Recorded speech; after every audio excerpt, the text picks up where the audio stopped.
नमस्कार। GS affairs के YouTube channel में आपका स्वागत है। आज हम पॉलिटी का काफ़ी जानदार शानदार एवं ज़बरदस्त प्रश्नों से आपको हम मिलन कराएंगे।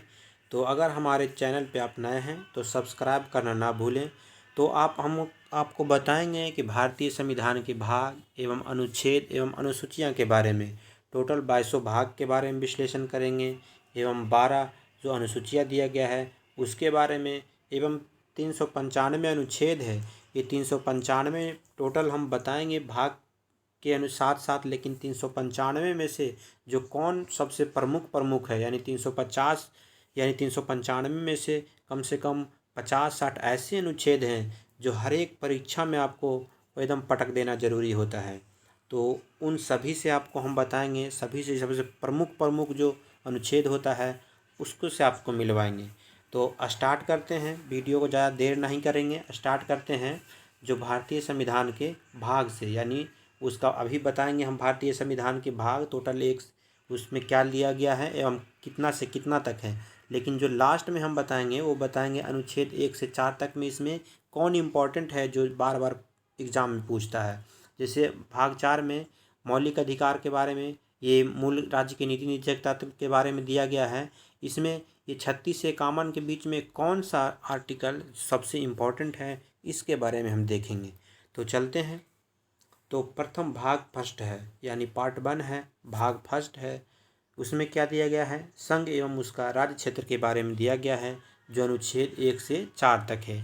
अभी हम बारी बारी से सबको बता देंगे यानी 2200 भाग बता देंगे। उसके बाद हम प्रमुख अनुच्छेद भी बताएंगे एवं प्रमुख भाग भी बताएंगे जो एग्ज़ाम में महत्वपूर्ण रूप से बार बार हर एक एग्ज़ाम में कोई ना कोई प्रश्न आपको पूछ देता है। तो भाग 2 पे आते हैं। नागरिकता के बारे में उल्लेख किया गया है जो अनुच्छेद 5 से लेकर के 11 तक है। भाग 1 में 1 से 4, दूसरा में 5 से 11, तीसरा में भाग 3 में मौलिक अधिकार के बारे में दिया गया है जो 12 से 35 तक है। भाग 4 में नीति निर्देशक तत्व जिसको DPSP कहते हैं, directive principle of state policy, इसी को कहा जाता है, जो 36 से 51 तक उल्लेख किया गया है। 4 का में मूल्य कर्तव्य के बारे में दिया गया है जो अनुच्छेद 51 का है। लेकिन ये भी हम बताएंगे आपको कि ये मूल्य कर्तव्य कहाँ से लिया गया है, तो हमारे वीडियो में लास्ट तक बने रहिएगा। ये मौलिक अधिकार है, राज्य की नीति निदेशक तत्व है, तो ये सभी कहाँ कहाँ से लिया गया है, कब लिया गया है, ये भी हम पूर्ण रूप से आज बताएंगे। यानी पॉलिटी का शानदार एवं जानदार क्लास एक ही वीडियो में होने वाला है। तो भाग 5 में लिखा हुआ है संघ की कार्यपालिका यानी अनुच्छेद 52 से लेकर 151 तक दिया गया है। छठा में कह रहा है राज्य की कार्यपालिका यानी अनुच्छेद 152 से 237 तक दर्शाया गया है। भाग 8 की बात करें तो भाग 8 में संघ एवं राज्य क्षेत्र का उल्लेख किया गया है जो अनुच्छेद 239 से लेकर 242 तक होने वाला है। अगर भाग 9 की बात करें तो ये पूरा 9 है। 9 के का से लेकर के गा घा गड़ा पूरा आता है। वो पंचायती राज का उल्लेख किया गया है, नगर पालिका का उल्लेख किया गया है ना। उसके बाद भाग 10 आ जाता है जिसमें अनुसूचित जाति अनुसूचित जनजाति के क्षेत्र से उल्लेख है भाग 10 में। यानी भाग 10 इसका जो 244 से लेके 244 का तक, इसका जो अनुच्छेद है 244 से लेके 244 का तक दिया गया है। उसके बाद भाग 11 में दिया गया है संघ एवं राज्य के बीच संबंध में 245 से लेकर के 263 तक, यानी 245 से लेके 263 तक उल्लेख है भाग 4 में। भाग 11 में भाग 12 के बारे में देखेंगे तो भाग 12 में लिखा हुआ है वित्त संपत्ति। उसके बाद वाद संवाद यानी भाग 12 में लिखा गया है। तो भाग 12 में क्या क्या लिखा, वित्त संपत्ति संविदा और वाद के बारे में दिया गया है जो कितना से कितना तक है। इसमें भाग 12 का जो अनुच्छेद है, भाग 12 का अनुच्छेद दिया गया है 264 से लेकर 300, कितना 264 से लेकर के 263 तक इसमें दिया गया है। 264 से लेकर के 300 तक किसमें, भाग 12 में दिया गया है। और भाग 13 की अगर बात करें तो भारत के राज्य क्षेत्र के भीतर व्यापक वाणिज्य और समागम के बारे में उल्लेख किया गया है। किसमें, भाग 13 में लिखा गया है। उसके बारे में क्या लिखा गया है, तो भाग 13 में कितना से कितना तक है, 301 से लेकर के, इसमें 301 से इसमें छूटा हुआ है तो हम बता देंगे, आप पूरे उसको लिख लेना है। 301 से लेकर के अनुच्छेद 307 तक उल्लेख किया गया है भाग 13 में। भाग 14 क्या कहता है? संघ एवं उसके अधीन सेवाएं, यानी 14 में क्या कहता है? संघ एवं उसके अधीन सेवाएं जो आते हैं उसका उल्लेख किया गया है। वो कितना तक है? ये पूरी तरह से 308 से लेकर के 323 तक उल्लेख किया गया है इसमें। 308 से लेकर के 300 कितना तक? 323 तक इसमें उल्लेख किया गया है। यानी 308 से लेकर के अनुच्छेद 323 तक उल्लेख किसमें किया गया है? भाग 14 में किया गया है। और इसमें भाग 14 के का भी दिया गया है। उसके बाद हम आते हैं भाग 15 पे। इसमें प्रशासनिक अधिकरण के बारे में दिया गया है। अब पर ये सबसे काफ़ी इम्पोर्टेंट है भाग 15। भाग 15 निर्वाचन से उल्लेख है, यानी कितना तक है इसमें? अनुच्छेद 324 से अनुच्छेद 324 से पूरा दर्शाया गया है 339 तक, यानी 29 तक दर्शाया गया है। 324 से लेकर के 329 तक जितना अनुच्छेद है वो निर्वाचन आयोग के बारे में लिखा गया है। डायरेक्ट क्वेश्चन में पूछता है 324 अनुच्छेद 324 का संबंध किससे है? तो याद रखना है वो निर्वाचन से संबंधित है। नेक्स्ट है भाग 16। भाग 16 के बारे में अगर कहा जाए तो ये कुछ वर्गों को विषय में विशेष प्रबंध करता है। जैसे कुछ वर्गों के संबंध में विशेष, जैसे SC ST OBC के बारे में इसे भाग 16 में दर्शाया गया है। अगर भाग 16 की बात की जाए, अनुच्छेद की बात की जाए, तो ये लेकर के 330 से लेकर के 342 तक दिया गया है। कितना तक? 330 से लेकर के 342 तक किस अनुच्छेद में दिया गया है? तो ये अनुच्छेद 330 से लेकर 342 तक भाग 16 में दिया गया है। अगर भाग 17 की बात की जाए तो भाग 17 में राजभाषा का उल्लेख है। यहाँ पर लिखा हुआ नहीं है, हम बता देते हैं। भाग 17 में पूरा राज्य भाषा का उल्लेख किया गया है। इसमें अनुच्छेद के बारे में अगर बात की जाए तो ये अनुच्छेद 343 से लेकर के, यानी 343 से लेकर के ये अनुच्छेद 351 तक उल्लेख किया गया है। 343 से लेकर के 351 तक भाग 17 में यानी राजभाषा का उल्लेख करता है। अगर भाग 18 की बात की जाए, यानी भाग 18 की बात की जाए तो भाग 18 में क्या उल्लेख है? आपात उपबंध है, यानी आपातकाल जितने प्रकार के लगते हैं तो इसमें लिखा गया है 300 भाग 18 में आपात के बारे में दिया गया है। तो आपात के बारे में दिया गया है कितना? अनुच्छेद 352 से लेकर के 360 के बीच में। अनुच्छेद 352 जो नेशनल इमरजेंसी लगाता है, अनुच्छेद 356 राज्य इमरजेंसी लगाता है, और अनुच्छेद 360 जो वित्तीय इमरजेंसी जो होता है, फिनेंशियल इमरजेंसी, वो लगाते हैं। तो अनुच्छेद आपको 18 समझ में आ गया। अनुच्छेद 18 जो 352 से 360 तक था। अब आते हैं भाग 19 पे। भाग 19 क्या कहता है?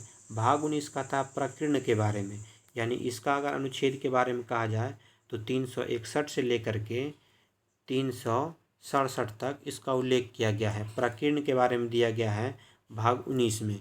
भाग 19 में 361 से लेकर के 367 तक।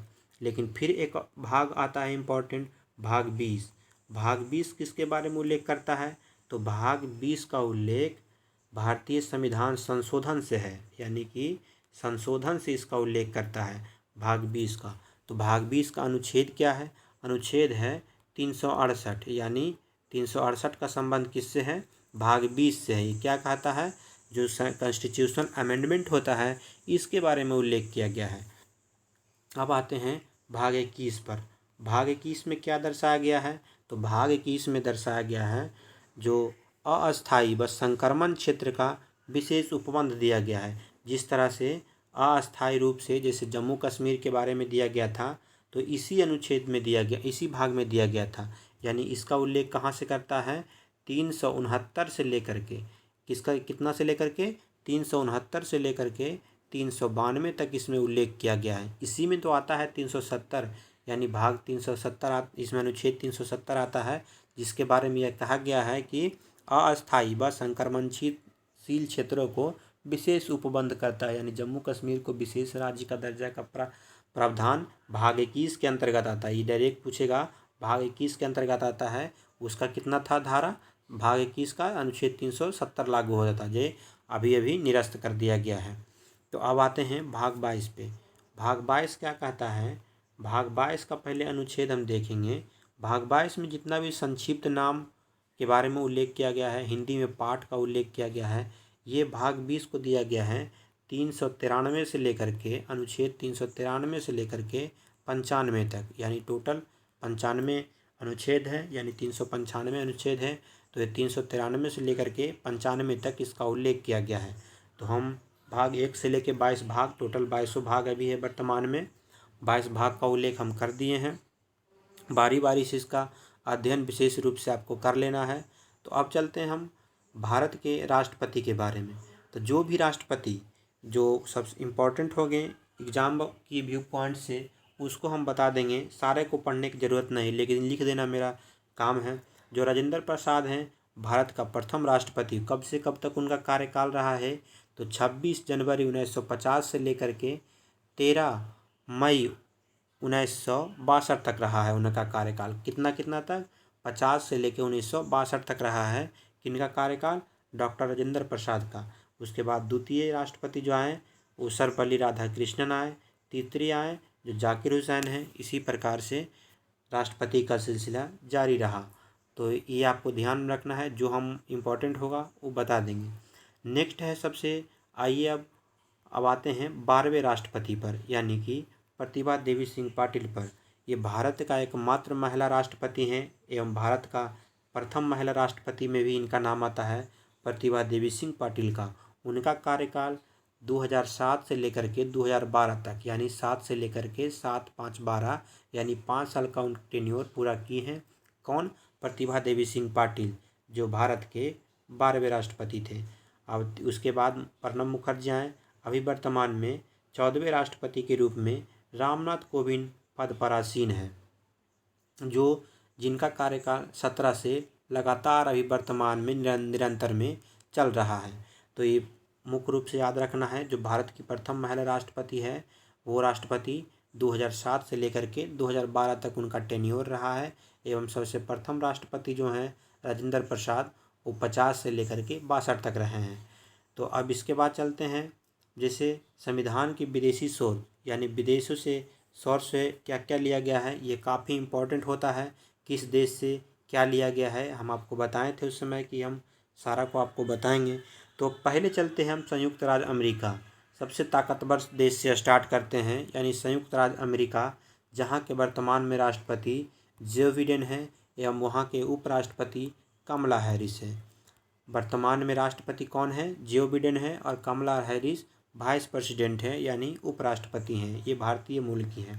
तो यहाँ से क्या क्या लिया गया है देखते हैं। यहाँ से मौलिक अधिकार लिया गया है, न्यायिक पूर्णावलोकन लिया गया है, संविधान की सर्वोच्चता लिया गया है, न्यायपालिका की स्वतंत्रता लिया गया है, निर्वाचन, राष्ट्रपति एवं उस पर महाभियोग लगाने की प्रक्रिया लिया गया है। उपराष्ट्रपति का पद के बारे में तो यहीं से लिया गया है। कहाँ से? संयुक्त राज्य अमेरिका से लिया गया है। और क्या क्या लिया गया है? उच्चतम एवं उच्च न्यायालयों के न्यायाधीशों के हटाने की विधि जो लिया गया है वो कहाँ से लिया गया है? संयुक्त राज्य अमेरिका से लिया गया है। तो अमेरिका से इतना याद रखिएगा। अगर इतना ज़्यादा नहीं याद रखते हैं तो ये महाभियोग कदम सर्वप्रथम है।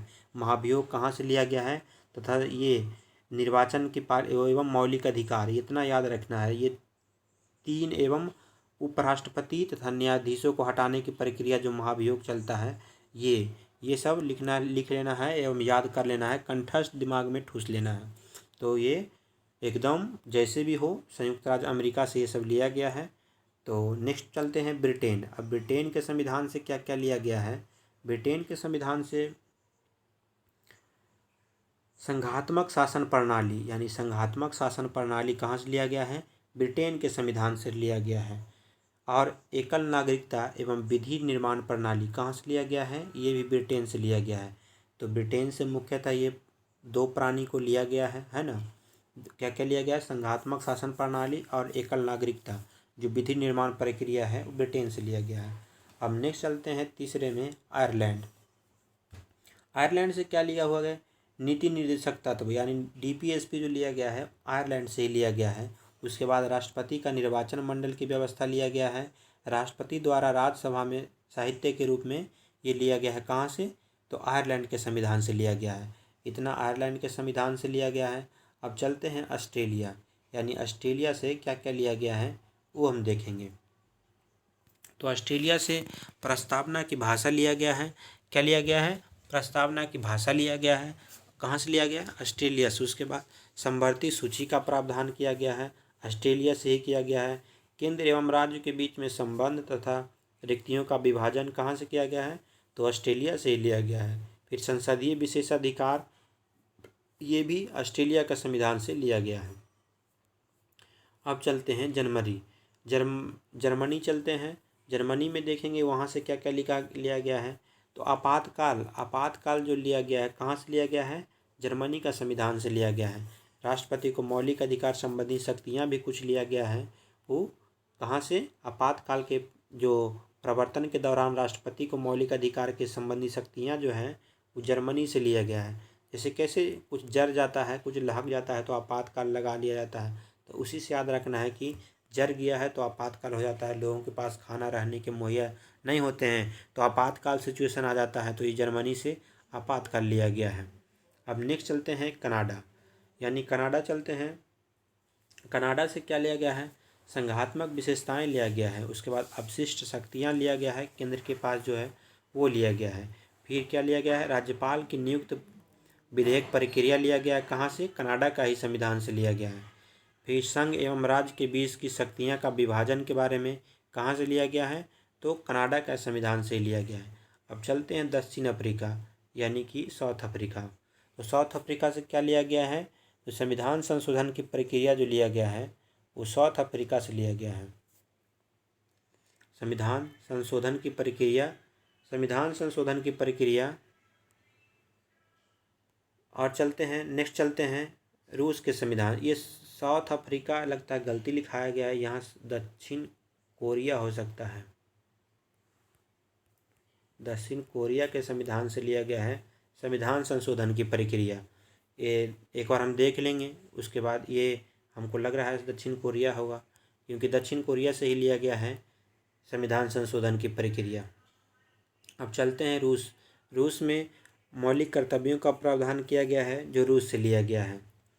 जापान से क्या लिया गया है? विधि द्वारा स्थापित प्रक्रिया जापान से लिया गया है। एवं भारतीय संविधान पर सबसे प्रभाव जो भारतीय शासन अधिनियम है 1935, ये भी कहाँ से लिया गया है? जापान के संसदीय प्रणाली से लिया गया है। अब चलते हैं अनुसूची के बारे में। जैसे भारतीय संविधान में अभी वर्तमान में कितने अनुसूची हैं? भारतीय संविधान के वर्तमान में 12 अनुसूची है। जब निर्माण हुआ था उस समय 14 अनुसूची था। तो प्रथम अनुसूची में क्या लिखा गया है कि इसमें भारतीय संघ के घटक राज्यों, यानी टोटल कितने राज्य हैं? 28 राज्य एवं 8 वर्तमान में 8 केंद्र शासित प्रदेश हैं, उसका उल्लेख करता है प्रथम अनुसूची में। तो प्रथम अनुसूची देख लिए हैं। अब चलते हैं द्वितीयक अनुसूची में। द्वितीयक अनुसूची में दिया गया है कि इसमें वेतन तथा भत्ता से संबंधित दिया गया है, यानी भारतीय राज्य व्यवस्था के विभिन्न पदाधिकारियों का, जैसे राज्यपाल, राज्यसभा सभापति, उपाध्यक्ष, उच्चतम न्यायालय के न्यायाधीश, नियंत्रक एवं महालेखा परीक्षक के वेतन तथा भत्ते के बारे में उल्लेख किया गया है। किसमें? द्वितीयक अनुसूची में। अब तृतीयक अनुसूची देखते हैं। इसमें विभिन्न पदाधिकारी, राष्ट्रपति, उपराष्ट्रपति के शपथ लेने के बारे में दिया गया है। जितना भी पदाधिकारी है, न्यायाधीश से लेकर के राष्ट्रपति, उपराष्ट्रपति तक, यानी उच्चतम न्यायालय एवं मंत्रिपरिषद की, उसके बारे में शपथ का उल्लेख किया गया है कि किसमें? तृतीयक अनुसूची में। चलते हैं चौथी अनुसूची पे। चौथी में क्या लिखा हुआ है? इसमें विभिन्न राज्यों तथा संघीय क्षेत्रों की राज्य व्यवस्था में प्रतिनिधि का विवरण दिया गया है। किसमें? चौथी अनुसूची में। अब चलते हैं पाँचवीं अनुसूची में। पाँचवीं अनुसूची में क्या लिखा गया है? इसमें अनुसूचित क्षेत्रों, अनुसूचित जाति, अनुसूचित जनजाति के प्रशासन और नियंत्रक के बारे में दिया गया है। किसमें? पाँचवीं अनुसूची में। छठी अनुसूची में ये ध्यान रखना है, छठी अनुसूची में कुछ नॉर्थ ईस्ट का राज्य है, जैसे असम, मेघालय, त्रिपुरा, मिजोरम। इसको क्या याद रखना है? ATM² से, ऐसा नॉर्थ ईस्ट, क्योंकि और राज्य के बारे में दे भी देगा। तो ए से हो गया असम, टी से हो गया त्रिपुरा, एम से हो गया मेघालय, उसके बाद मिजोरम। M² से हो गया मेघालय एवं मिजोरम। ये छठी अनुसूची में इसका प्रावधान किया गया है। वहाँ का जनजातीय क्षेत्रों के बारे में उल्लेख किया गया है। अब 7वीं अनुसूची में चलते हैं। 7वीं अनुसूची में केंद्र एवं राज्यों के बीच में शक्तियों का बंटवारा के बारे में उल्लेख किया गया है। जो केंद्र में राज्य सूची, समवर्ती सूची और संघ सूची है, ये सब तीनों सूचियाँ 7वीं अनुसूची में दर्शाया गया है। अब चलते हैं 8वीं में, जैसे उसका भी उल्लेख थोड़ा कर देते हैं, यानी कि संघ सूची में कौन कौन आता है, राज्य सूची में कौन कौन आता है, समवर्ती सूची में क्या क्या आता है। अभी ये 7वीं अनुसूची ही चल रहा है। इस सूची में दिए गए विषय पर केंद्र सरकार कानून बनाती है। संघ सूची, नाम ही है संघ, संघ का मतलब केंद्र सरकार इसमें विषय बनाती है। संविधान के लागू होने के समय इसमें 97 विषय थे, है ना, 97 विषय थे। अब आते हैं राज्य सूची में। इस विषय पर राज्य सरकार कानून बनाती है। राज्य सरकार देखेगी, उस पर कानून का निर्वहन राज्य सरकार के द्वारा किया गया था। संविधान के अंतर्गत ये लागू, अभी उसमें टोटल उस समय विषय कितना थे, 66 विषय थे। तो राज्य सूची लिख रहा है, इसलिए राज्य से संबंधित है। समवर्ती सूची पे आते हैं। कहता है समवर्ती सूची, इसके अंतर्गत दिए गए विषय पर केंद्र सरकार व राज्य सरकार दोनों कानून बना सकती है। कौन कौन? समवर्ती यानी समान वितरण है, यानी राज्य और केंद्र के बीच में दोनों का उल्लेख किया गया है। तो इसमें उस समय कितना विषय थे, तो 47 विषय थे। और समवर्ती सूची का प्रावधान जम्मू कश्मीर राज्य के संबंध में नहीं है, यानी समवर्ती सूची का जो प्रावधान है केंद्र, वहाँ क्योंकि अलग संविधान है, इसलिए वहाँ प्रावधान नहीं किया गया था। अब चलते हैं 8वीं अनुसूची पे। तो 8वीं अनुसूची में क्या दिया गया है? 8वीं अनुसूची काफ़ी महत्वपूर्ण है।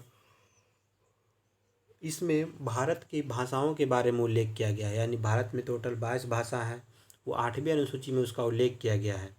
मूल रूप से 8वीं अनुसूची में जब संविधान निर्माण हुआ था उस समय 14 भाषाओं का उल्लेख था, लेकिन इसमें जोड़ते हुए इसमें टोटल 22 भाग ये कर दिया गया है, 22 भाषाओं का उल्लेख कर दिया गया है। सर्वप्रथम जोड़ा गया है जो 1967 में जोड़ा गया था, कौन सी भाषा? सिंधी को जोड़ा गया था। दूसरे बार जोड़ा गया कोंकणी, मणिपुरी, नेपाली, ये जोड़ा गया। फिर एवं उसके बाद क्या जोड़ा गया? 8वीं अनुसूची में शामिल किया गया, यानी कि इसको फिर जोड़ा गया। फिर लास्ट में जोड़ा गया कब? फिर 52वां संविधान संशोधन 2003 में 4 भाषाओं को जोड़ा गया। कौन कौन?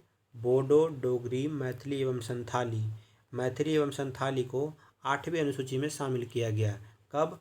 2003 में। तो 2003 में इसको शामिल किया गया है। अब 9वीं अनुसूची में देखेंगे, प्रथम संविधान संशोधन अधिनियम 1951 द्वारा जोड़ी गई है, जो 9वीं अनुसूची में है। इसके द्वारा राज्य द्वारा समाप्ति के अधिग्रहण का विधियों का उल्लेख किया गया है। किसमें? 9वीं अनुसूची में।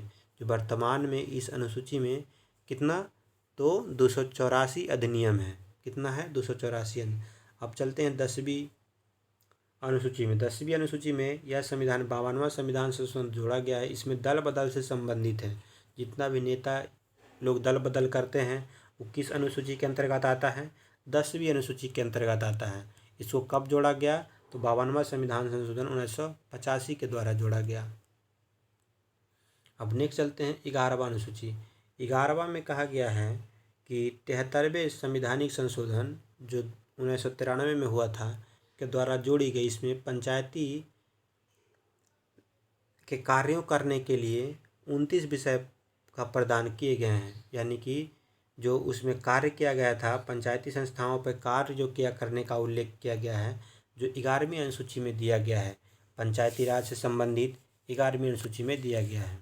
अब नेक्स्ट चलते हैं 12वीं अनुसूची एवं सब अंतिम अनुसूची में। इसमें 74वें संविधान संशोधन 1993 के द्वारा जोड़ी गई है, जिसमें शहरी क्षेत्र के स्थानीय प्रशासन संस्थाओं को कार्य करने के लिए जोड़ा गया, जिसमें नगर निगम, नगर पालिका वगैरह आता है, वो 12वीं अनुसूची में आता है।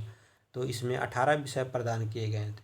अब चलते हैं कौन कौन सा देशी रियासत है, कौन कौन सा भारत में जो विलय किया गया है उसके बारे में चर्चा करेंगे, देखेंगे इसके बारे में, यानी देशी रियासतों का भारत में विलय के बारे में। तो रियासतों को भारत में सम्मिलित करने के लिए सरदार वल्लभ भाई पटेल के नेतृत्व में रियासती मंत्रालय बनाया गया था। उसमें वल्लभ भाई के नेतृत्व में, जिसको एकता पुरुष के नाम से जाना जाता है, सरदार वल्लभ भाई पटेल को, इसी के अनुसार सबको एक कर दिया गया था। देखिए उसके बाद जूनागढ़ रियासत को जनमत संग्रह से आधार पर हैदराबाद की रियासत को पुलिस कार्रवाई के माध्यम से एक किया गया। जूनागढ़ जो है वो जनमत संग्रह से, आपसी संग्रह से उसको इकट्ठा कर लिया गया एवं हैदराबाद की रियासत को पुलिस कार्रवाई के द्वारा इकट्ठा कर लिया गया। तो जम्मू कश्मीर रियासत को विलय पत्र पर हस्ताक्षर के द्वारा भारत में मिला लिया गया, यानी कि पत्र पर हस्ताक्षर के द्वारा जम्मू कश्मीर को मिलाया गया। जूनागढ़ को कैसे मिलाया गया? ये जनमत संग्रह के द्वारा, मतलब आपसी तालमेल के द्वारा है। हैदराबाद को जो पुलिस की गोलियों की नोक पे, यानी कि उसको कार्रवाई करके हैदराबाद को शामिल कर लिया गया। अब नेक्स्ट पे चलते हैं, ये काफ़ी महत्वपूर्ण है, संघ एवं उसका क्षेत्र। उसमें देखेंगे टोटल अनुसूची एवं प्रथम जो अनुच्छेद है जो प्रमुख इम्पोर्टेंट पड़ता है उसके बारे में उल्लेख किया गया है। तो अनुच्छेद 1 में क्या कहता है? भारत राज्यों का संघ होगा, इसके बारे में उल्लेख किया गया है। अनुसूची 2 में भी यही कहता है कि राज्यों से ही संबंधित है कि विधि एवं उसके नए राज्यों का प्रवेश एवं उसकी शीर्ष प्रदान किया गया है। उसके बाद तीसरा में कहा गया है निर्माण, वर्तमान राज्यों का क्षेत्र एवं सीमाओं एवं नामों में उसकी परिवर्तन, जो किसके अनुच्छेद में, कौन से अनुच्छेद? अनुच्छेद 3 के अंतर्गत कहा गया है। प्रथम में राज्यों एवं उनके क्षेत्र में होंगे जो पहली अनुसूची में निर्दिष्ट है, इसके बारे में उल्लेख किया गया है। एवं द्वितीय है इधर भारतीय संविधान के अनुच्छेद 3 का उल्लेख किया गया है। अब देखते हैं राज्यों का पुनर्गठन, कैसे कैसे पुनर्गठन अधिनियम पास होता है और कैसे कैसे राज्य का पुनर्गठन होता है, इसके बारे में हम चर्चा करेंगे। तो राज्य पुनर्गठन आयोग के अध्यक्ष फजल अली थे। कौन थे? फजल अली थे। कौन से? राज्य पुनर्गठन आयोग के अध्यक्ष थे। इसके अन्य सदस्य भी थे, मतलब कि अन्य सदस्य थे, कुंदरू थे, उसके बाद ये सरदार AKM पनिक्कर भी थे, हरदयाल, ये सब थे। लेकिन ये सब तो सदस्य तो नहीं पूछेगा क्वेश्चन में। ये पुनर्गठन आयोग के अध्यक्ष फजल अली थे, इसको याद रखना है। राज्य पुनर्गठन अधिनियम जुलाई 1956 ईस्वी। राज्य पुनर्गठन अधिनियम कब पास हुआ? 1956 में, ये याद रखना है कि पास किया गया। इसके अनुसार भारत में 14 राज्य एवं 6 केंद्र शासित प्रदेश स्थापित किया गया। जब शुरू बार ये आयोग पास हुआ था उस समय टोटल कितना राज्य था? 14 राज्य एवं 6 केंद्र शासित प्रदेश था उस समय। नए राज्यों का गठन एवं वर्ष, देखिए ये सब गठन किया गया, गठन तो देख लेना है, लेकिन ये याद रखना है कि 1953 में आंध्र प्रदेश को गठन किया गया भाषाई के आधार पर।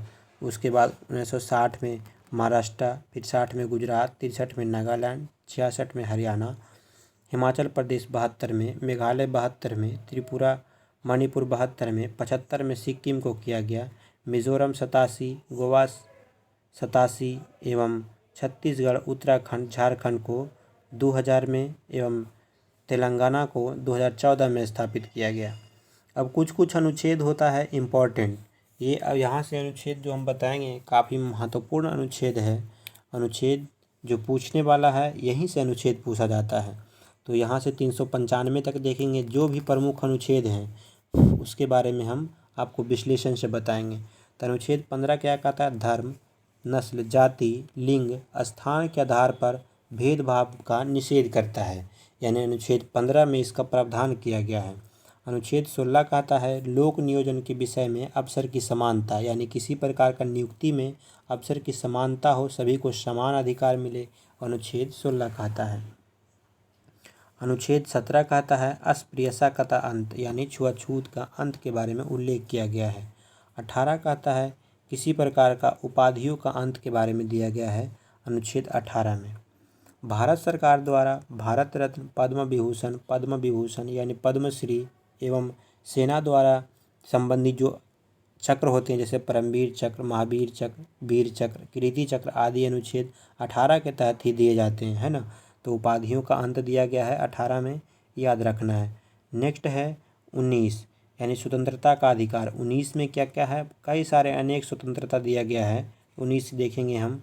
मूल संविधान में भाग, यानी मूल संविधान 7 तरह की स्वतंत्रता का उल्लेख है, यानी 19 का ABCDE इसके बारे में और भी दिया गया है, यानी बोलने की स्वतंत्रता, प्रेस की स्वतंत्रता, शांतिपूर्वक बिना हथियार के एकत्रित होने की यानी सभा करने की स्वतंत्रता। सभा करना है लेकिन शांतिपूर्वक, बिना कोई प्रकार का हथियार, कट्टा, दारू लेके हुए। ये सब नहीं कि दारू वारू लेके बैठ गए, चलते हैं सभा करते हैं, ये सब नहीं, इसका उल्लेख नहीं किया गया है यहाँ। ये बिना हथियार के एकत्रित होने के यानी सभा करने की, शांतिपूर्ण करने का उल्लेख किया गया है। ये 19 बार बार पूछता है, यानी कि बोलने की, वाक्य की स्वतंत्रता इसमें मूल रूप से दिया जाता है। अगर एक शब्दों में कहे तो क्या कहेगा? वाक्य की स्वतंत्रता। तो सी कहता है संघ बनाने की स्वतंत्रता। डी कहता है देश के किसी क्षेत्र में आवागमन की स्वतंत्रता। ई कहता है देश के किसी भी क्षेत्र के निवास करने की स्वतंत्रता। इसमें अपवाद है जम्मू कश्मीर, लेकिन अब जम्मू कश्मीर 370 हटने के बाद वहाँ भी आप पुनर्वास कर सकते हैं। एफ में कहता है संपत्ति का अधिकार। 44वां संविधान संशोधन 1978 द्वारा हटा दिया गया था, है ना। अब उसको अनुच्छेद 300 में डाल दिया गया है। यानी अब जी कहता है कोई भी व्यापार एवं जीविका चलाने के लिए स्वतंत्रता। अब देखते हैं अनुच्छेद 20। अनुच्छेद 20 कहता है अपराधियों के लिए दोष सिद्धि के संबंध में संरक्षण। दोष सिद्ध करने के संबंध में संरक्षण है, अनुच्छेद 20 में दिया गया है। 21 कहता है प्राण एवं दैहिक स्वतंत्रता का संरक्षण।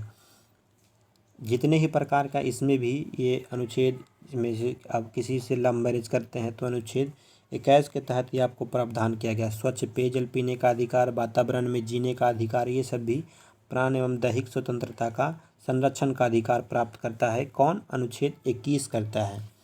अब अनुच्छेद 21 का कहता है कि राज्य 6 से 14 वर्ष की आयु के समस्त बच्चों को ऐसे ढंग से जैसा कि राज्य की विधि द्वारा अवधारित किया गया हो, ये इसमें लिखा गया है। निःशुल्क अनिवार्य शिक्षा का भी उल्लेख किया गया है। 86वां संविधान संशोधन इसे 2002 द्वारा जोड़ा गया था, है ना। तो ये 6 वर्ष से 14 वर्ष की आयु कब जोड़ा गया ये देखना, ध्यान रखना है। 86वां संविधान संशोधन 2002 के अंतर्गत जोड़ा गया है। अब हम करेंगे अनुच्छेद 22 की चर्चा। 22 में किया गया कुछ दशाओं में गिरफ्तारी और विरोध के संरक्षण का निवारक विरोध अधिनियम जो है 1950 है, उसके बारे में अनुच्छेद 22 में लिखा गया है। आंतरिक सुरक्षा अधिनियम 1971 कहता है। विदेशी मुद्रा संरक्षण तथा तस्करी का निरोध अधिनियम वो कहता है, अनुच्छेद 74 कहता है। राष्ट्रीय सुरक्षा कानून 1980 कहता है। आतंकवादी एवं हितकारी गतिविधियों निरोधक कानून सबसे कठोर कानून है, सबसे अधिक कठोर कानून है। अब देखते हैं, अब 22 के बाद एक ही बार 26 के बाद इसी प्रकार सबसे जो महत्वपूर्ण अनुच्छेद होगा उसके बारे में धीरे धीरे हम बताएंगे। तो धार्मिक कार्यों के प्रबंध का स्वतंत्रता है, अनुच्छेद 27 एवं 28 में भी यही दिया गया है। धर्म का स्वतंत्रता के बारे में दिया गया है, तो 26 में इसका उल्लेख करता है। संस्कृति तथा शिक्षा के बारे में उल्लेख किया गया है। इसमें संस्कृति एवं शिक्षा संबंधी अधिकार दिया गया है, अनुच्छेद 29 में दिया गया है। एवं अल्पसंख्यक वर्गों के हितों का संरक्षण भी दिया गया है, अनुच्छेद इसी में। तो इसके बाद देखेंगे शिक्षा संस्थानों की संस्थापकता और प्रशासन करने की एवं अल्पसंख्यक वर्गों का अधिकार के बारे में उपचार किया गया है। नेक्स्ट है संवैधानिक उपचारों का अधिकार। उसमें ये अनुच्छेद 32 में दिया गया है, यानी कि किस किस प्रकार से दिया गया है। जो अनुच्छेद 32 में रीट जारी करने का 5 प्रकार के हैं उसका उल्लेख किया गया है। कौन कौन से है? ये अनुच्छेद 32 के अंतर्गत आता है। बंदी प्रत्यक्षीकरण, परमादेश, प्रतिषेध, उत्प्रेरण एवं अधिकार परीक्षा, ये 5 प्रकार का रीट जारी करने का, ये सुप्रीम कोर्ट से रीट जारी होता है, इसका उल्लेख किया गया है अनुच्छेद 32 में। उसके बाद अनुच्छेद 38 कहता है कि राज्य लोक कल्याण के अविरुद्ध लिए गए सामाजिक व्यवस्था बनाएगा जिसमें नागरिक को सामाजिक, आर्थिक एवं राजनीतिक न्याय मिलेगा। किस अनुच्छेद में कहता है? अनुच्छेद 38 में इसका उल्लेख किया गया है। अनुच्छेद 39 में क्या गया लिखा हुआ है? समान न्याय और निःशुल्क विधिक सहायता, यानी समान न्याय और निःशुल्क विधि की सहायता अनुच्छेद 39 का में दिया गया है।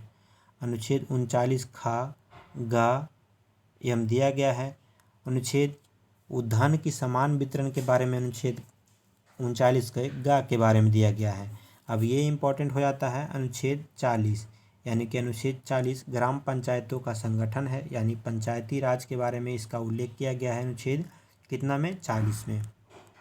नेक्स्ट है अनुच्छेद 41, कुछ दशाओं में काम, शिक्षा और लोक सहायता पाने का अधिकार दिया गया है। अनुच्छेद 42 में क्या कहता है, काम की न्यायसंगत और मनोचित दशाओं तथा प्रस्तुति सहायता का उपबंध दिया गया है 42 में। 43 कहता है कि कर्मकारों के लिए निर्वाचन यानी मजदूरी एवं कुटीर उद्योग का प्रोत्साहन करना किसके बारे में दिया गया है, अनुच्छेद 43 में उल्लेख करता है। नागरिकों के लिए एक समान नागरिक संहिता यानी सिविल संहिता किस में उल्लेख किया गया है, अनुच्छेद 44 में उल्लेख किया गया है। समान सिविल संहिता यानी समान नागरिक सुरक्षा के बारे में दिया गया है। अनुच्छेद 46 में क्या कहा गया है, अनुसूचित जाति, अनुसूचित जनजाति और अन्य दुर्लभ वर्गों के शिक्षा और आर्थिक संबंधी हितों का संरक्षण के बारे में दिया गया है। कौन से अनुच्छेद में, 46 में दिया गया है। अनुच्छेद 47 में इसका उल्लेख किया गया है। पोषाहार स्तर यानी जीवन स्तर को ऊंचा करना तथा लोक स्वास्थ्य के सुधार करने तथा राज्यों का कर्तव्य का उल्लेख किया गया है अनुच्छेद 47 में। 48 कहता है कृषि एवं पशुपालन का संगठन, अनुच्छेद 48 में कहता है। अनुच्छेद 48 का कहता है पर्यावरण का संरक्षण एवं संवर्धन और वन्य जीवों की रक्षा करना, अनुच्छेद 48 का में उल्लेख किया गया है। अनुच्छेद इसके बाद 39 में आते हैं, राष्ट्रीय महत्व की स्मारकों, स्थापनों और वस्तुओं का संरक्षण के बारे में प्रावधान किया गया है। किसमें, जितना भी स्मारकों और स्थानों का संरक्षण दिया गया है अनुच्छेद 49 में दिया गया है। उसके बाद अनुच्छेद 50 में आ जाते हैं। 50 में है, ये इम्पोर्टेंट हो जाता है, कार्यपालिका एवं न्यायपालिका का पृथक्करण के बारे में उल्लेख किया गया है, यानी कार्यपालिका को न्यायपालिका से अलग करता है यानी पृथक करता है, अनुच्छेद 50। नेक्स्ट है अनुच्छेद 51। अनुच्छेद 51 कहता है अंतर्राष्ट्रीय शांति एवं सुरक्षा के बारे में। तो अनुच्छेद 51 ये भी दोनों काफ़ी इम्पोर्टेंट है, यानी 50 51 ये याद रखना है। अनुच्छेद 53 पे अब आते हैं। 53 में है संघ की कार्यपालिका संबंधी शक्ति राष्ट्रपति में निहित होगी। 21 अनुच्छेद में दिया गया है, अनुच्छेद 53 में इसका उल्लेख किया गया है। अब आते हैं अनुच्छेद 64 के बारे में। अनुच्छेद 64 आते हैं उपराष्ट्रपति राज्यसभा का पदेन अध्यक्ष होगा। 21 अनुच्छेद में लिखा गया है, तो अनुच्छेद 64 में लिया गया है, लेकिन उसमें अनुच्छेद 64 में दिया गया है कि राष्ट्रपति राज्यसभा का पदेन सदस्य होगा। अनुच्छेद 74 में कहा गया है एक मंत्रिपरिषद होगी जिसके शीर्ष पर प्रधानमंत्री रहेगा। मंत्रिपरिषद होगी जिसके लेकिन शीर्ष पर कौन रहेगा, प्रधानमंत्री रहेगा। अनुच्छेद 74 में इसका उल्लेख किया गया है। अब आते हैं अनुच्छेद 76 पे। 76 पे कहता है भारत द्वारा यानी राष्ट्रपति द्वारा महान्यायवादी की नियुक्ति की जाएगी। तो महान्यायवादी की नियुक्ति के बारे में उल्लेख किया गया है अनुच्छेद 76 में। जिस प्रकार 148 में CAG के बारे में उल्लेख किया गया है, उसी प्रकार यहाँ महान्यायवादी का भी उल्लेख किया गया है जो राष्ट्रपति नियुक्त करेगा अनुच्छेद 76 में। अनुच्छेद 78 कहता है प्रधानमंत्री का यह कर्तव्य होगा कि देश के प्रशासनिक एवं अस्थायी मामलों तथा मंत्रिपरिषद के निर्णयों के संबंध में राष्ट्रपति को सूचना दे। यानी जो भी है प्रधानमंत्री करेंगे यानी मंत्रिपरिषद करेंगे, वो राष्ट्रपति को सूचना देना पड़ेगा। वो अनुच्छेद 78 में कहता है यदि राष्ट्रपति इस प्रकार की सूचना प्राप्त करना आवश्यक समझे तो राष्ट्रपति को सूचित करना इम्पॉर्टेंट हो जाता है। तो ये अनुच्छेद 78 में उल्लेख किया गया है। अब अनुच्छेद 86 आते हैं। राष्ट्रपति द्वारा संसद को संबोधित करने तथा संदेश भेजने का अधिकार का उल्लेख किया गया है अनुच्छेद 86 में। अब अनुच्छेद 110 पे आते हैं। 110 में धन विधेयक से संबंधित है, यानी धन विधेयक से संबंधित है अनुच्छेद 110। अब 112 पे आते हैं। अनुच्छेद 112 क्या कहता है, प्रत्येक वित्तीय वर्ष हेतु राष्ट्रपति द्वारा संसद के समक्ष बजट पेश किया जाएगा। किसमें उल्लेख है, अनुच्छेद 112 में उल्लेख है। नेक्स्ट है अनुच्छेद 123 1, 2, 3। इसमें संसद के अवकाश यानी सत्र नहीं चलने पर राष्ट्रपति के अध्यादेश पर यानी कि अध्यादेश जारी करने का अधिकार है। तो अध्यादेश अगर संसद किसी प्रकार से नहीं चले, स्थगित हो जाए, तो अध्यादेश जारी कर किसी भी बिल को, किसी प्रस्ताव को पास करा देता है, उसी को अध्यादेश कहा जाता है, वो 123 में उल्लेख किया जाता है। अनुच्छेद 124 कहता है कि सर्वोच्च न्यायालय की गठन का वर्णन किया गया है किसमें? अनुच्छेद 124 में। लेकिन सर्वोच्च न्यायालय का एक अभिलेख न्यायालय होगा, ये क्या कहाँ कहा गया है? अनुच्छेद 129 में कहा गया है। अब आते हैं 148 पे। अनुच्छेद 148 है, ये काफ़ी प्रमुख अनुच्छेद के बारे में हम चर्चा कर रहे हैं, विश्लेषण से बताया जा रहा है जो प्रमुख अनुच्छेद है। अब आते हैं अनुच्छेद 148 पे, यानी CAG यानी नियंत्रक एवं महालेखा परीक्षक की नियुक्ति का प्रावधान किया गया है, जो राष्ट्रपति के द्वारा इसको नियुक्त किया जाता है, अनुच्छेद 148 में उल्लेख किया गया है। अनुच्छेद 163 कहता है राज्यपाल की कार्यों में सहायता एवं सुझाव के बारे में उल्लेख किया गया है 163 में। 169 कहता है राज्यों में विधान परिषद की रचना एवं उनकी समाप्ति का उल्लेख किया गया है, अनुच्छेद 169 में। फिर अनुच्छेद 213 आते हैं राज्य विधायिका के सत्र में नहीं होने पर राज्यपाल अध्यादेश ला सकता है, वो कब कहाँ दिया गया है? अनुच्छेद 213 में दिया गया है। अब आते हैं अनुच्छेद 214 पे। 214 कहता है राज्यों के लिए उच्च न्यायालय की स्थापना होगा, अनुच्छेद 214 के तहत ही होता है।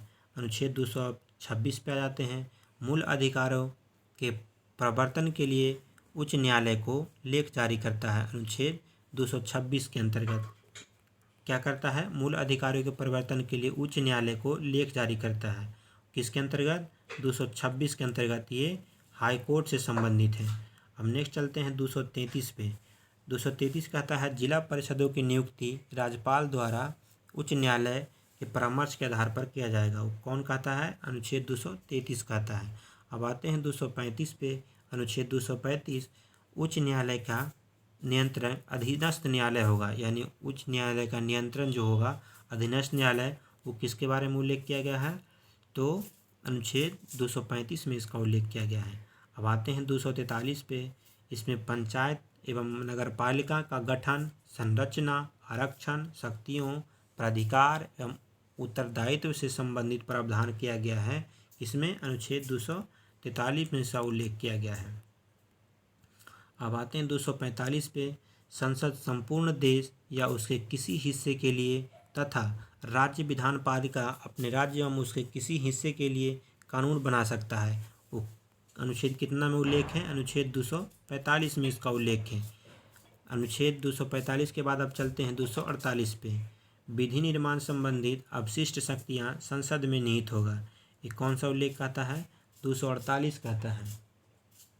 अब 249 पे आते हैं। राज्यसभा विशेष बहुमत द्वारा राज्य सूची के किसी विषय पर लोकसभा को 1 वर्ष के लिए कानून बनाने के लिए अधिकृत कर सकती है, ये कौन सा अनुच्छेद कहता है? अनुच्छेद 249 कहता है। अब आते हैं अनुच्छेद 262 पे। 262 कहता है जितना भी अंतर्राज्यीय नदियां हैं या नदी घाटियों के जल का वितरण किया जाता है, वो अनुच्छेद 262 के तहत ही किया जाता है। आप सुने होंगे कावेरी जल विवाद, ये सब जो जल विवाद होता है, अंतर्राज्यीय जल विवाद, वो सब जितना भी घाटियों का जल का वितरण होता है, वो अनुच्छेद 262 के अंतर्गत आता है। अब आते हैं अनुच्छेद 300 पे। अनुच्छेद 300 का पे क्या उल्लेख है? किसी भी व्यक्ति को उसके संपत्ति से वंचित नहीं करेगा, ये अनुच्छेद 300 का कहता है। पहले यह प्रावधान मूल अधिकारों के अंतर्गत था, है ना, इसके पहले मूल अधिकार के अंतर्गत था। मूल अधिकार टोटल पहले 7 थे, लेकिन अभी छो कर दिया गया है। संपत्ति का अधिकार इधर हटा कर इसको 300 का में डाल दिया गया है। यह संविधान जो हुआ है, ये जो प्रवर्तन किया गया है, ये 44वां संविधान संशोधन 1978 के द्वारा किया गया है। इसे 300 का में सामान्य वैधानिक कानूनी अधिकार के रूप में व्यवस्थित कर दिया गया है। एक तरह से ये सिर्फ अब कानूनी अधिकार रह गया है, ये मौलिक अधिकार, संपत्ति का अधिकार नहीं है। तो ये ध्यान रखना है, अनुच्छेद 300 का में इसका उल्लेख किया गया है, जो 44वां संविधान संशोधन 1978 के द्वारा इसे जोड़ा गया है। अब आते हैं 312 पे। 312 में राज्यसभा विशेष बहुमत द्वारा नई अखिल भारतीय सभाओं की स्थापना की अनुशंसा कर सकती है, ये किस में उल्लेख है? अनुच्छेद 312 में उल्लेख है। क्या कहता है? अखिल भारतीय सभाओं की स्थापना, यानी कि राज्यसभा विशेष बहुमत द्वारा। अब आते हैं अनुच्छेद 315 पे। 315 पे कहता है संघ एवं राज्यों के लिए एक जो लोक सेवा आयोग की स्थापना है। अनुच्छेद 315 में ही लोक सेवा आयोग एवं राज्य जितना भी स्टेट PCS होता है एवं UPSC होता है वो 315 के अंतर ही आता है। अब आते हैं अनुच्छेद 324। 324 हम कहें कि इम्पोर्टेंट है ये चुनाव से निर्दिष्ट है, यानी इसके निर्देशन एवं नियंत्रण संबंधी अनुच्छेद 324 में उल्लेख है, यानी चुनाव से संबंधित है। अनुच्छेद 326 पे आता है लोकसभा तथा विधानसभा का चुनाव वयस्क मताधिकार के आधार पर होगा, ये अनुच्छेद 326 कहता है। तो अब आते हैं 330 पे। 330 कहता है लोकसभा में अनुसूचित जातियों एवं जनजातियों के लिए आरक्षण का प्रावधान है अनुच्छेद 30 में, यानी 330 में। अब 331 का उल्लेख करते हैं। 331 से 33 तक भी इसी का उल्लेख है, यानी उसमें आंग्ल भारतीय समुदाय के लोगों को राष्ट्रपति द्वारा लोकसभा में मनोनयन किया जाता है। वो अनुच्छेद कितना में दिया गया है? वो अनुच्छेद 332 में दिया गया है। उसी प्रकार 335 में भी SC ST OBC के लिए सेवाओं में आरक्षण का उल्लेख करता है, जो 338 से लेकर के 338 का तक दिया गया है। 340 में दिया गया है पिछड़े वर्ग की दशाओं के अवशेषण के लिए आयोग की नियुक्ति के बारे में उल्लेख किया गया है। अनुच्छेद 343 में कहा गया है संघ की आधिकारिक भाषा देवनागरी लिपि में लिखी गई है, हिंदी होगी, ये अनुच्छेद 343 कहता है। 350 क्या कहता है? 350 का क में प्राथमिक स्तर पर मातृभाषा में शिक्षा देना, यानी कि प्राइमरी स्तर पर मातृभाषा में शिक्षा देने का उल्लेख है, जो अनुच्छेद 350 में वर्णन किया गया है। अब आते हैं 351 पे। 351 क्या कहता है? हिंदी को प्रोत्साहन देना, यानी हिंदी भाषा को प्रोत्साहन देने का प्रावधान किया गया है किसमें? 351 में। अब चलते हैं 368 पे। 368 में संसद को संविधान के किसी भी भाषा यानी किसी भी भाग में संशोधन का अधिकार दिया गया है 368 के। ये 368 के तहत ही अमेंडमेंट कॉन्स्टिट्यूशन में किया जाता है। 370 जम्मू कश्मीर के विशेष स्थिति का वर्णन करता है, 370 में दिया गया है। अब नेक्स्ट आते हैं 371 में। कुछ राज्यों के विशेष क्षेत्र के विकास के लिए राष्ट्रपति स्थापित कर सकता है, जैसे महाराष्ट्र, गुजरात, नागालैंड, मणिपुर 371 के अंतर्गत आता है। उसी प्रकार 394 में उल्लेख किया गया है राष्ट्रपति अपने अधिकार के अंतर्गत इस संविधान का हिंदी भाषा का अनुवाद कराएगा, यानी कि राष्ट्रपति अपने अधिकार के अंतर्गत कोई भी यानी कि अंतर्गत संविधान के हिंदी भाषा में अनुवाद कराएगा। अब 395 में इसका क्या उल्लेख है? भारतीय स्वतंत्रता अधिनियम 1947 यानी भारत सरकार अधिनियम 1953 तथा इसके अन्य पूरक अधिनियमों को, जिसमें प्रिवी काउंसिल क्षेत्राधिकार अधिनियम शामिल नहीं है, यह रद्द किया जाता है। तो इसी के साथ रद्द करने के ही समस्या के साथ हम इस पॉलिटी का क्लास को भी समाप्त करेंगे। एवं जितना भी हम दिए गए हैं सभी इम्पोर्टेंट अनुच्छेद एवं पूरा भाग से हम आपको मिलाए हैं। फिर मिलेंगे किसी नए सेशन के साथ यानी नए लेक्चर के साथ। इसको अंतिम तक ज़रूर देखिएगा। मिलते हैं किसी नए सेशन के साथ, तब तक के लिए धन्यवाद।